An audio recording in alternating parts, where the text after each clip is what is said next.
YouTuber തൊപ്പി എന്ന നിഹാദിനും സംഘത്തിനുമെതിരെ അന്വേഷണത്തിന് കൊച്ചി സൈബർ പോലീസ്. അന്വേഷണത്തിന് സംസ്ഥാന സൈബർ ഓപ്പറേഷനിൽ നിന്ന് കൊച്ചി പോലീസിന് നിർദ്ദേശം ലഭിച്ചു. ലഹരി മരുന്ന് ഉപയോഗം, അശ്ലീല പ്രചാരണം തുടങ്ങിയ കുറ്റകൃത്യങ്ങളിലാണ് അന്വേഷണം. തൊപ്പിക്കും സംഘത്തിനുമെതിരെ അഡ്വക്കേറ്റ് ശ്രീജിത്ത് പെരുമനയാണ് പരാതി നൽകിയത്. സൈഫുന്നീസ അലിയാർ വിവരങ്ങളുമായി ചേരുകയാണ്. സൈഫുന്നീസ, ഇപ്പോൾ എങ്ങനെയാണ് നിർദ്ദേശം വന്നിരിക്കുന്നത്?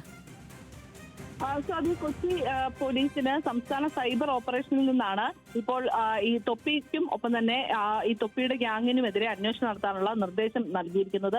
കൊച്ചി സൈബർ പോലീസിന് നിലവിൽ പലയിടങ്ങളിലായി രജിസ്റ്റർ ചെയ്തിരിക്കുന്ന 3 പരാതികളാണ് ലഭിച്ചിരിക്കുന്നത്. ഈ 3 പരാതികളിലാണ് നിലവിൽ അന്വേഷണം നടക്കുന്നത്. ഇതിലൊന്നാണ് ശ്രീജിത്ത് പെരുമനയുടെ പരാതി.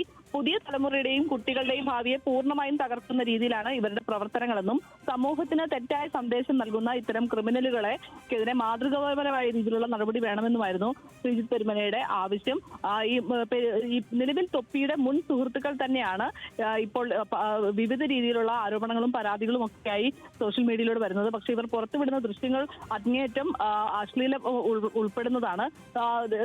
ഈ പ്രായപൂർത്തിയാകാത്ത കുട്ടികളാണ് കൂടുതലും ഇവരുടെ എല്ലാം തന്നെ ഫോളോവേഴ്സ് ആയിട്ടുള്ളത്. ഇവരുടെ വീഡിയോകൾ നിരന്തരം കാണുന്നത്. അതുകൊണ്ട് തന്നെ പോക്സോ അടക്കമുള്ള കുറ്റങ്ങളും ഇവർക്കെതിരെ നിലനിൽക്കുമെന്നാണ് ഇപ്പോൾ പോലീസിന്റെ പ്രാഥമിക അന്വേഷണത്തിൽ നിന്ന് വ്യക്തമായിരിക്കുന്നത്. ഇത് കൂടാതെ ലഹരി മരുന്ന് ഉപയോഗവും അശ്ലീല പ്രചാരണവും ഒക്കെ ഇവർക്കെതിരെ പരാതിയായി ഉയർന്നിട്ടുണ്ട്. ഈ തൊപ്പിയുടെ മുറിയിൽ വന്ന് ഇയാളുടെ മുൻ ഗ്യാങ്ങിലുണ്ടായിരുന്ന ആളുകൾ കഞ്ചാവടക്കം കണ്ടെത്തുന്ന ദൃശ്യങ്ങളും പുറത്തു വന്നിരുന്നു. ഇവർ പുറത്തുവിട്ടിരുന്നു. അപ്പോൾ അതൊക്കെ വെച്ച് എന്തായാലും ഒരു ഓപ്പറേഷൻ തൂഫാനുമായി ബന്ധിപ്പിച്ച് തന്നെ ഈ തൊപ്പി ഗ്യാങ്ങിനെതിരായ അന്വേഷണം നടത്താനാണ് ഇപ്പോൾ തീരുമാനിച്ചിരിക്കുന്നത്. എന്തായാലും കൊച്ചി സൈബർ പോലീസ് ഇത് സംബന്ധിച്ച അന്വേഷണം ആരംഭിച്ചു എന്നുള്ളതാണ് ഏറ്റവും പുതിയ വിവരം.